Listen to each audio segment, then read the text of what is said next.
Mes frères bien-aimés, il se passe aujourd'hui avec Jésus quelque chose qui arrive souvent avec les prêtres. Jésus a disparu. On ne sait pas où il est, on se demande ce qu'il fait. Simon et ceux qui étaient avec lui partirent à sa recherche. Ils le trouvent et lui disent « Tout le monde te cherche. Et où est-il? Que fait-il » Bien avant l'aube, il est sorti. Il s'est rendu dans un endroit désert et ça fait comme ça des heures qu'il prie. Depuis des mois, je n'ai en partage que le néant. Je ne compte que des nuits de souffrance. Ça, c'est la sinistre complainte du livre de Job, c'est le triste sort de bien des hommes. L'homme est dans le besoin et le Fils de Dieu semble s'éloigner, perdre du temps. Il prie dans un endroit désert, tout seul. Il y a tant de choses à faire et le voilà, immobile et silencieux. Dans le catéchisme de l'Église catholique, au numéro 2602, nous lisons ceci. Jésus se retire souvent à l'écart, dans la solitude, pour prier. Ses paroles et ses œuvres apparaissent alors comme la manifestation visible de sa prière dans le secret. On pourrait prêcher une retraite d'une semaine à partir de cette phrase. Ses paroles et ses œuvres apparaissent comme la manifestation visible de sa prière dans le secret. Ça veut dire tout ce que Jésus a fait et enseigné, toute cette montagne d'amour que ça représente, n'est en réalité que la partie émergée de l'iceberg, la manifestation visible de quelque chose d'autre encore plus grand. Sa prière, toute la vie d'amour du Seigneur, et sa mort même, tout ce qu'on a vu, touché, entendu de lui.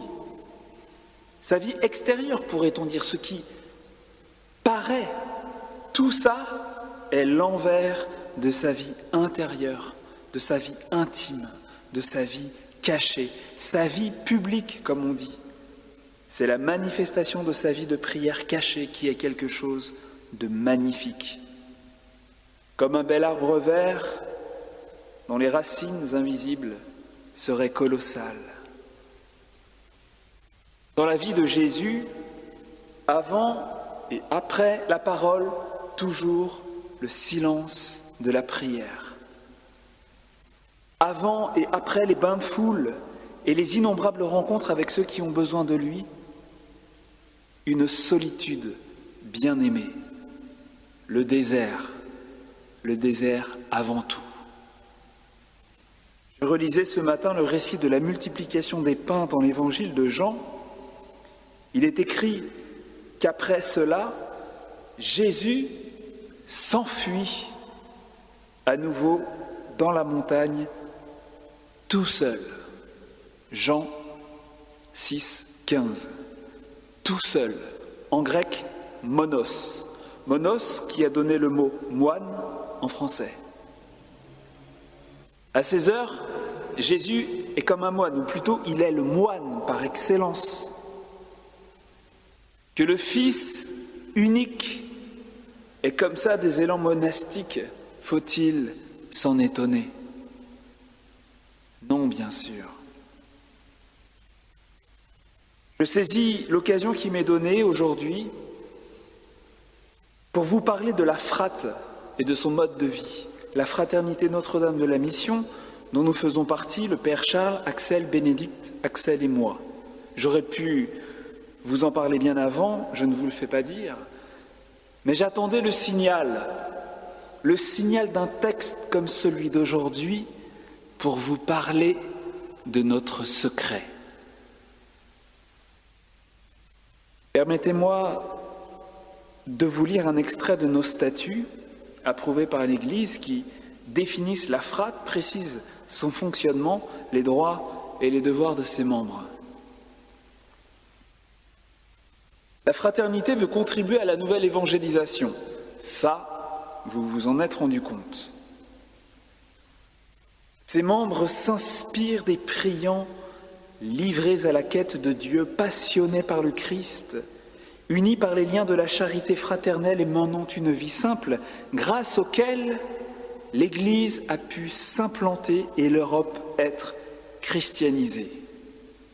Suivant l'intuition de saint Jean-Paul II, pour qui l'expérience monastique est un point de référence pour tous les baptisés et une synthèse emblématique du christianisme, les membres de la fraternité prennent exemple sur de tels hommes. Cela signifie qu'en fuyant l'activisme avec horreur, ils donnent priorité à la recherche de Dieu pour lui-même, célébrant la liturgie de tout leur cœur et modérant leur zèle pastoral par des intervalles de solitude et de silence indispensables à la prière continuelle et à l'écoute intérieure de la parole de Dieu.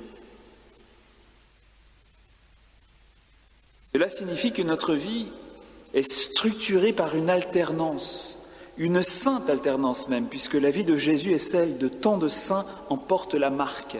Notre vie est structurée par une alternance entre de longues plages de retraite silencieuses, qu'on appelle déserts, et pendant lesquelles nous sommes introuvables, et des périodes d'activité pastorale intense, rencontre fraternelle. C'est un peu systole et diastole, vous comprenez? Pendant la systole, le cœur se contracte et éjecte le sang dans les artères. La diastole est la phase durant laquelle le cœur se relâche et se remplit de sang. Ainsi, plusieurs fois par semaine, nous vivons des temps dits de désert. Pas tous en même temps, bien sûr, mais à tour de rôle afin de répondre aux besoins de la paroisse et aux appels de la mission et des personnes. Nous vivons des temps de désert au cours desquels nous respirons le grand et vivifiant esprit des moines. Avant d'aller à la rencontre des hommes, nous nous inspirons des moines démoniales en cherchant Dieu pour lui-même, et nous sommes sûrs que c'est de là que viennent notre enthousiasme, notre élan, notre vitalité. Le prêtre est un homme pour qui vivre, c'est s'enivrer de Dieu, disait le bienheureux Paul VI. Pour Benoît XVI, les fidèles n'attendent qu'une chose des prêtres, qu'ils soient des spécialistes de la promotion de la rencontre de l'homme avec Dieu. On attend du prêtre qu'il soit expert dans la vie spirituelle. Cela n'est possible que s'il se laisse incendier, en se tenant des heures devant le Seigneur, devant le Saint-Sacrement, comme Moïse devant le buisson ardent. Cela est possible seulement s'il consent à se draper de silence comme d'un manteau pour partir en pèlerinage dans les immensités de Dieu et en revenir lourd de toutes les confidences reçues pour vous. Pour parler de Dieu comme un voyageur qui raconte, et c'est ce qu'on voudrait, il faut payer le prix, et le prix, Jésus nous le montre aujourd'hui, il sortit et se rendit dans un endroit désert, et là, il priait. Le prix à payer, c'est le désert avant tout. Mais le désert, ça n'est pas le Club Med, ça n'est pas une sinécure, c'est une arène. On y rencontre le Dieu vivant et vrai, mais l'on y rencontre aussi soi-même, et c'est presque plus impressionnant. Parce qu'à la lumière du plein soleil de Dieu, on y découvre d'une manière crue notre duplicité, toutes nos fêlures, toutes nos pauvretés, la belle image que l'on a de soi s'évapore. Celui qui va vers Dieu au désert finira par tout perdre. Tôt ou tard, il ne lui restera plus que la foi en l'amour inconditionnel de Dieu pour lui. Il ne pourra plus se prévaloir d'autre chose. Son seul appui, la miséricorde infinie. toutes nos failles, toutes nos fissures, qui auraient de quoi nous terroriser, sont en réalité autant d'ouverture à la tendresse du Christ qui ruisselle jusqu'à nous remplir et jusqu'à nous transfigurer.